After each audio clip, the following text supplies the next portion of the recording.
Hey guys, it's Jonathan Mead from Uncaged Human here today, and I want to talk to you about flexibility and specifically how you can make your stretching more effective and how you can break through flexibility plateaus, and most importantly, how you can get more flexible faster so you can really enjoy the things that you want to do, whether it's just moving better or if it's, flexibility for specific goals like climbing or grappling or handstands or whatever it is.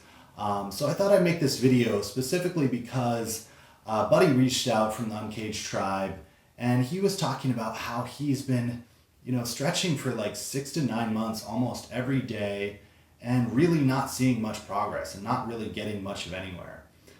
And that's why I wanted to share 3 very easy, simple things you can do to change the way you stretch to start getting results now.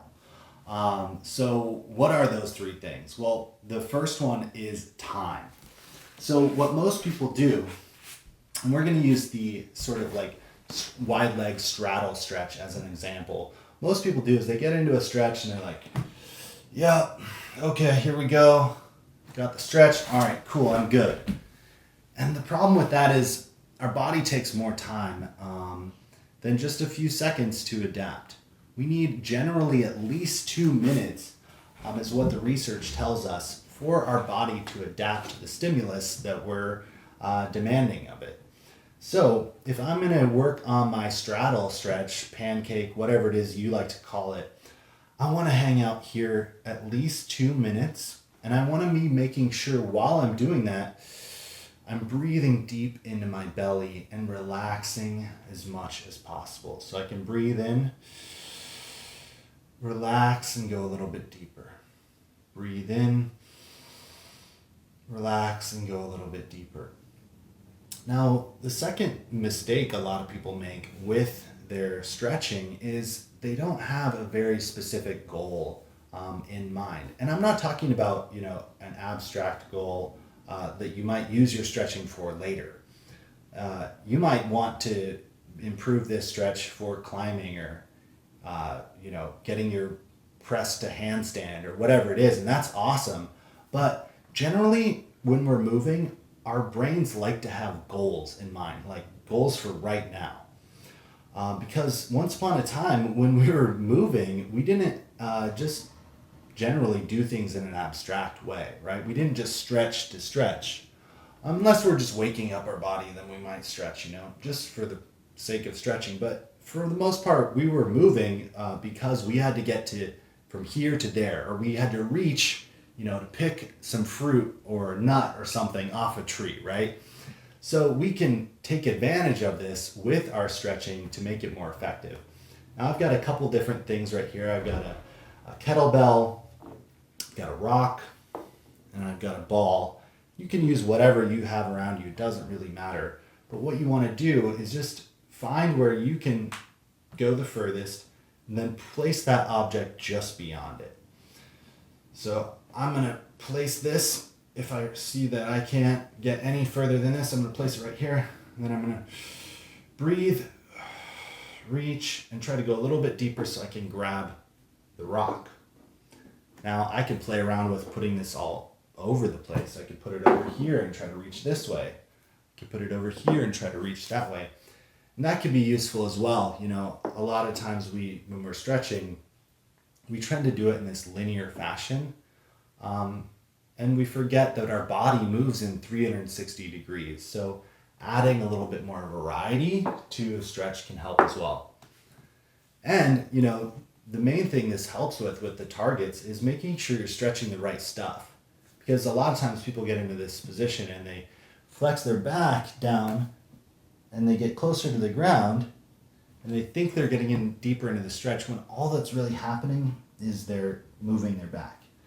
Same thing people do in the lunge. You're stretching here, you think you're stretching your hip, but really you're just moving your back as you get deeper and deeper.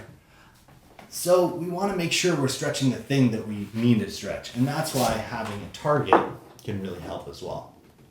So I'm reaching for that target, and in this stretch, what I'm trying to do is I'm squeezing this musculature to get deeper, And then I'm trying to bring my belly button to the floor.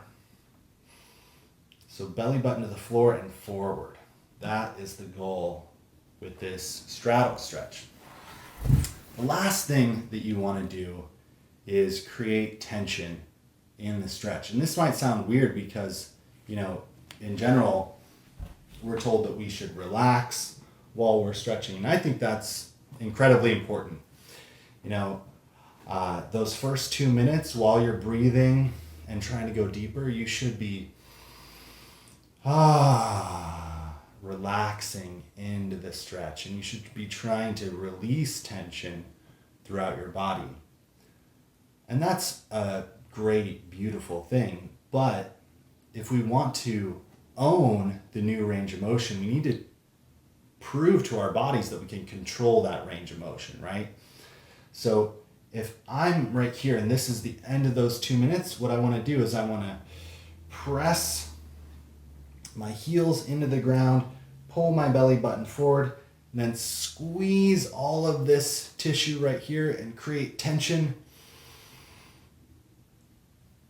And hold it there for about 20 to 30 seconds. And then I can relax and I can go even deeper if I want.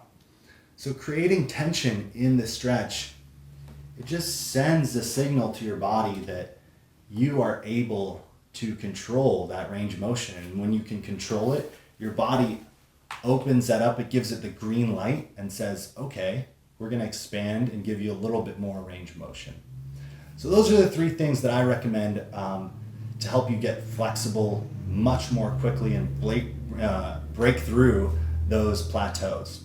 So you can get creative with this. You can do this in a pike stretch or, the forward fold stretch. You can use an object to help you get deeper and to reach with a target. You can also do this, in the middle splits. The target here being to try to get my groin to touch the yoga block. If I get here and this is too easy, then I can move the yoga block so it's a little further, and so on. So play around with it. Exploration is highly underrated, I think, when it comes to moving our bodies. And the more we explore our range of motion, the more we can control our bodies, move more fluidly, and uncage ourselves from domestication so we can, move more like humans and do the things that we really want to do. So that's it. I hope this is useful for you. Please let me know if it helps you with your flexibility goals, and stay uncaged.